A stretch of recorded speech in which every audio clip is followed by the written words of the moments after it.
Je vais consacrer cet après-midi de ce dimanche, ce dernier dimanche du mois de mars, à une étude des différentes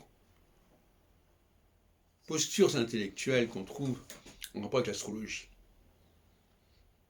Et ça englobe aussi bien les praticiens que les théoriciens, que les anti-astrologues, parce que finalement les anti-astrologues sont très semblables aux astrologues.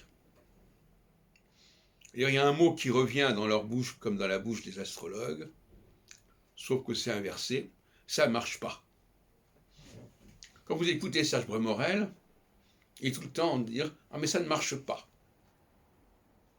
Ce qui n'est pas plus intelligent que de dire que ça marche. C'est-à-dire qu'on prend un objet, entre guillemets, qui est l'astrologie, et on va voir si ça marche ou pas. C'est une vision très primaire de la recherche scientifique.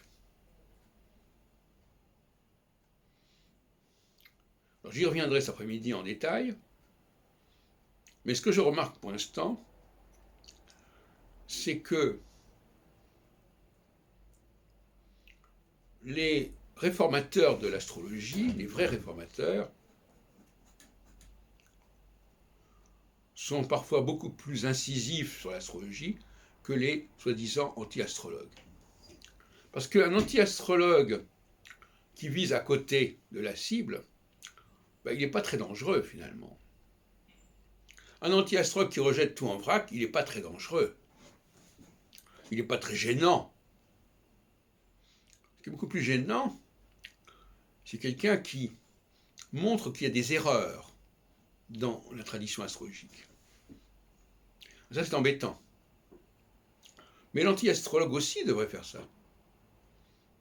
Il devrait remarquer des erreurs.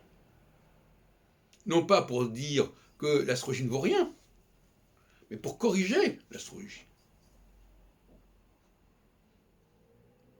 Quand on écoute Serge Bremorel, il dit « Moi, j'ai pris l'astrologie, et puis j'ai... » Alors, il ne dit pas très bien ce qu'il dit. Il dit « J'ai essayé de prouver, je ne sais pas quoi, mais non, finalement, j'ai renoncé. » Qu'est-ce que ça veut dire?